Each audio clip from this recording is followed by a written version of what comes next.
Okay, and that brings me on to my third resource, which is Google Voice.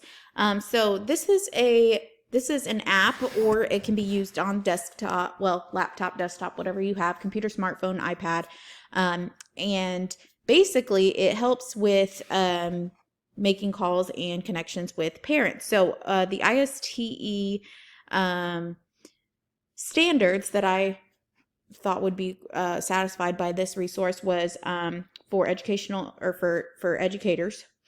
So developing or demonstrating cultural competency when communicating with students, parents, colleagues. So we're opening up our communication, and maybe we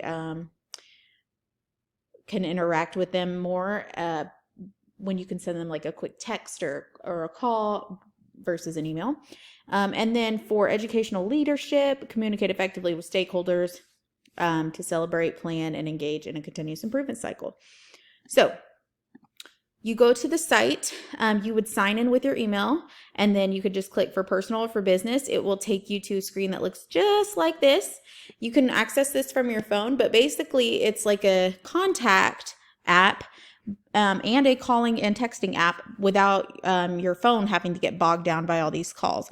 So it's a free resource available to educators and administrators to place and receive calls or text messages from anywhere in the world. This tool saves time and helps educators stay connected with parents, students, makes it easier than ever to contact parents without the inconvenience of using storage space on personal devices.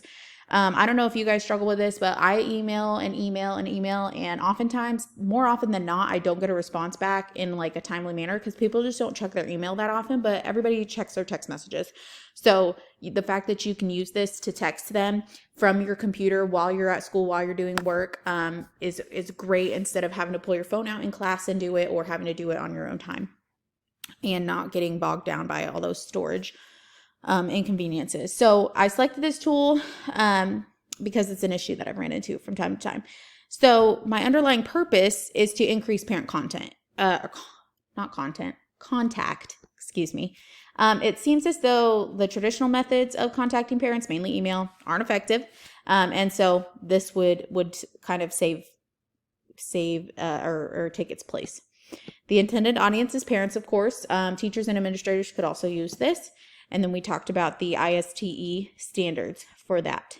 So moving on to my fourth one next.